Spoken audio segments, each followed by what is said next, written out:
Gift করলে কেন বলো? আল্লাহকে বাবলা এটা একদম সীমাহীন একটা কষ্ট। আসলে এত কষ্ট আমি কখনোই অনুভব করিনি।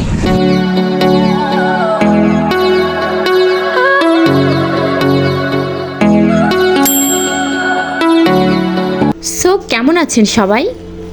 ক্যাপশন দেখে নিশ্চয়ই বুঝতে পেরেছেন আজকের ভিডিওটি কোন টপিকসের উপর হতে চলেছে। অলরাইট, এই মুহূর্তে আমরা আছি হিমছড়ি ঝর্ণা ও ইকো ট্যুরিজম কেন্দ্রে। তো অলরেডি আমরা ভিতরে চলে এসেছি আর আমাদের প্রথম গন্তব্য হচ্ছে ঝর্ণা দেখা। তো আমরা এখন যাব ঝর্ণার কাছে।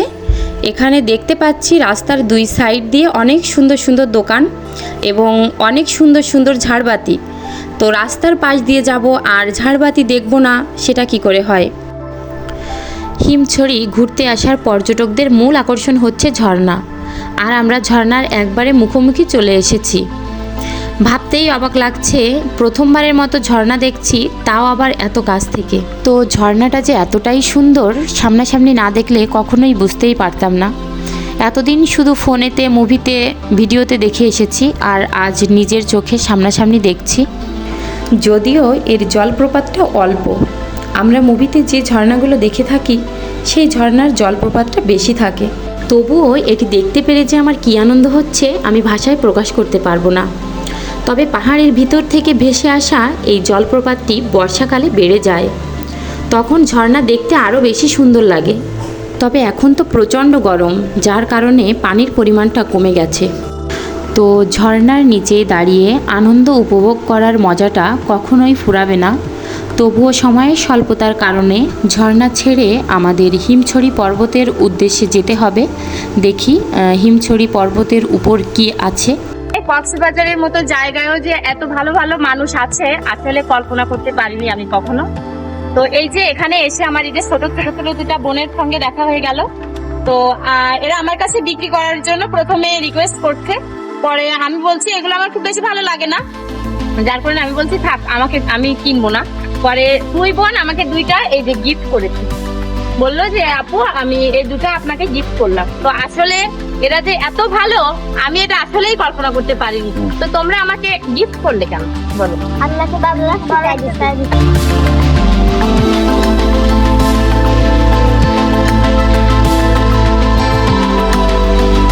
তো আমরা এখন রওনা হলাম হিমছড়ি উঁচু পর্বতের উপর। তো একদম সীমাহীন উঁচু, আমরা শেষ পর্যন্ত উপরে পৌঁছাতে পারবো কি না জানি না। তো চেষ্টা করছি একদম উপরের দৃশ্যটা আপনাদের সামনে তুলে ধরার জন্য।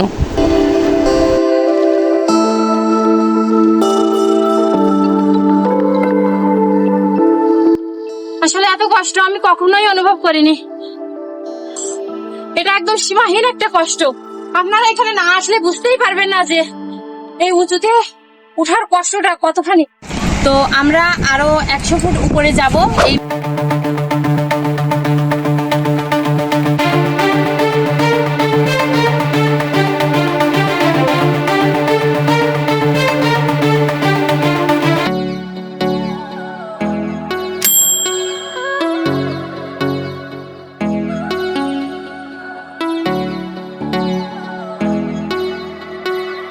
তো আমরা একদম সর্বশেষ উপরে চলে এসেছি। তো আমরা এমন একটা পয়েন্ট এখন যাব যে এখানে দাঁড়ালে সাগরের পুরো ফিলিংসটা উপভোগ করা যায়।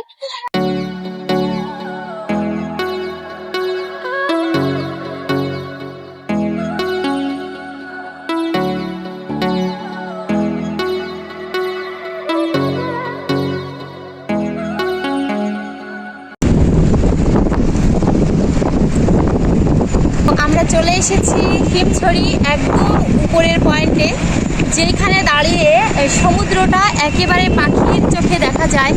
তো আপনারাই দেখে নিন যে সমুদ্রটা কত সুন্দর দেখা যায়, এটা এক অন্যরকম দৃশ্য।